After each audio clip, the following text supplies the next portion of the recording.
तुम्हाला माहिती का, उन्हाळी वाळवणातला एक मुख्य पदार्थ म्हणजे गव्हाची कुरडई. खायला पण तेवढीच भारी आहे आणि करायलाही तेवढीच मेहनत आहे.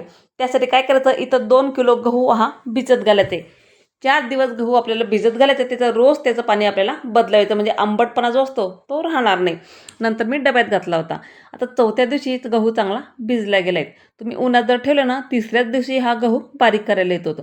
पण आता 4था दिवस आहे, गहू भिजत घालायचा. त्याचं पूर्ण पाणी आपल्याला चाळणीतून निथळून काढायचं आणि मिक्सरला फिरून घ्यायचं आहे.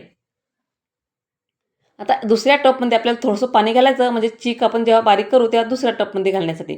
जो गहू आहे तो मिक्सरमध्ये थोडासा घालायचा, थोडंसं पाणी मिक्स करायचं आणि मिक्सरचं भांडं चालू बंद करून असं फिरवायचं.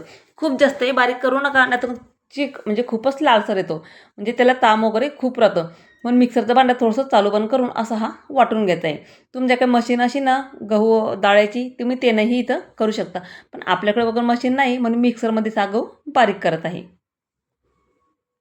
तर अशा पद्धतीनं गहू जो आहे आपला बारीक केला तर एका पाण्यामध्ये घालून घ्यायचा. पूर्ण गहू अशाच पद्धतीनं आपल्याला बारीक करून घ्यायचे. लगेच त्याला आपल्याला चाळून घ्यायचे, म्हणजे चोथा असतो तो आपल्याला पिळून घ्यायचा आहे. हाताला तेल लावून घ्यायचं, म्हणजे हाताला खाली चिटकणार नाही.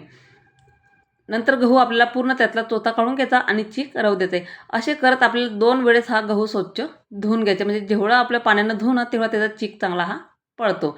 आता मी 2 वेळेस चांगला पिळून घेतला आहे. दुसऱ्या भांड्यामध्ये हा चोथा घालून घ्यायचा आहे आणि जी चाळण काढायची चाळणी आहे आपल्याकडे, तुम्ही पुरणाची चाळणी वापरा किंवा पीठ गळायची किंवा दळणाची जी चाळण असेल ना, त्याचाही तुम्ही इथं उपयोग करू शकता.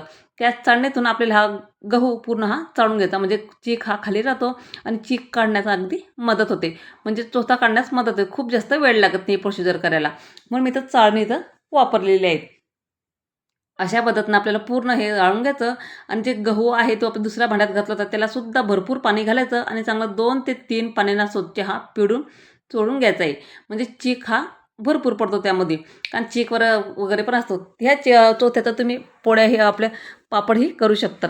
नंतर जो राहिलेला चीक आहे तो आपल्याला चाळणीतून नाही न वापरता इथं मी कापडातून चाळत आहे, गाळत आहे, म्हणजे अगदी पांढऱ्या शुभ्र कोरडा येतात. पूर्वी आमची आजी याच पद्धतीने हे करायची, म्हणजे त्याने का ते कोरड्याचा कलर पण खूप छान येतो. रात्रभरासाठी हे झाकण ठेवून द्यायचं आहे. आता सकाळी उठल्यानंतर त्या चिकातलं पाणी आपल्याला गाळून घ्यायचं आहे, म्हणजे काढून टाकायचं आहे. जेवढा चीक आहे तेवढंच आपल्याला पाणी वळायचं आहे.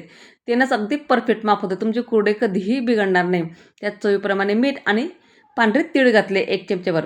पाण्याला उकळ आली की दुसऱ्यांचीही मदत लागते. वरतून आपल्याला घेरून घ्यायचं खाली आणि दुसऱ्यालाही वरतून चीक घालायला लावायचं, म्हणजे पटकन होतो.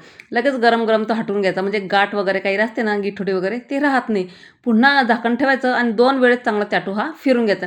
रई घ्या, चाटू घ्या की लाटणं घ्या, जेवढं त्याला गाठी असते ना तेवढ्या त्या मोडून घ्यायचे गरम गरम असताना. आता चीक शिजायला मला 15 ते 20 मिनटं गेलेले आहे. लगेच सकाळी टेरेसवर जायचं आणि गरम गरम कुरडई घालून घ्यायची. लहान मोठी साईज तुम्ही कशीही घालू शकता. मी मीडियम साईजची कुरडई घातली, म्हणजे 2 वेळेची इथं कुरडई करत आहे. हे एकटी लेडीज 2 किलोची कुरडई सहज करू शकते, कोणाचीही मदत न घेता. जेव्हा आपण घरी करून खातो ना, त्याचा आनंद खूपच वेगळा असतो. म्हणून मी इथं 2 किलोची कुरडईचा व्हिडिओ तुमच्यासोबत शेअर केलेला आहे. आता माझे सासूबाई पण आले होते वर, पण त्यांच्या डोळ्याचं ऑपरेशन झालं होतं, पण मी त्यांना काही करू दिलं नाही. म्हटलं मीच एकटी 2 किलोची कुरडई केलेली आहे, म्हणजे कोणाचीही मदत न घेता अगदी सहजपणे. हे 2 दिवस आपल्याला उन्हामध्ये चांगले वाळून घ्यायचे, म्हणजे तरच ती वर्षभर टिकते. तर आमच्या इथं तळण्यापेक्षा गव्हाची कुरडईची भाजीच जास्तही बनवल्या जाते, कारण मुलांच्या डब्यालाही ती भाजी दिल्या जाते. तर अशा पद्धतीनं कुरडई आपल्याला घालून घ्यायची आणि 2 दिवस चांगली उन्हामध्ये वाळून घ्यायची. आता तुम्ही पाहू शकता, तुम्ही ती भाजीही करू शकतात किंवा तळूनही खाऊ शकतात. कुठलाही सणवार आला तर आपण हे कुरडई आवर्जून त्यामध्ये तळत असतो. तर आमच्या इथं आमरस जर कधी केला त्यासोबत कुरडई पापड हे तळले जाते. आता कडकडीत तेल तापून घ्यायचं, त्यावरच एक कुरडई घालून तळून घ्यायची. अगदी पांढऱ्या शुभ्र आपली कुरडई तयार झालीत. तुम्हाला माझी बनवण्याची पद्धत कशी वाटली ते मला कमेंट्स करायला विसरू नका. एकदा करा आणि कमेंट्समध्ये मला नक्की सांगा कसे झाले तर. आता आपली गव्हाची कुरडई तळून झाली आहेत. तुम्ही पाहू शकता कलर पण खूप सुंदर आला आणि 2 काय 3 पटीनं फुलणारी ही आपली गव्हाची कुरडई अगदी झटपट होते. 2 किलोच्या प्रमाणामध्ये सहज कोणीही एकटं करू शकतं. अगदी कुरकुरीत आणि अशा पद्धतीनं आपली कुरडई तयार झाली. तर तुम्हाला माझ्या आजचा व्हिडिओ कसा वाटला मला नक्कीच कमेंट करून सांगा. व्हिडिओ आवडला असेल तर एक लाईक नक्की करा. चला तर मग भेटू पुढच्या व्हिडिओमध्ये. तोपर्यंत बाय बाय.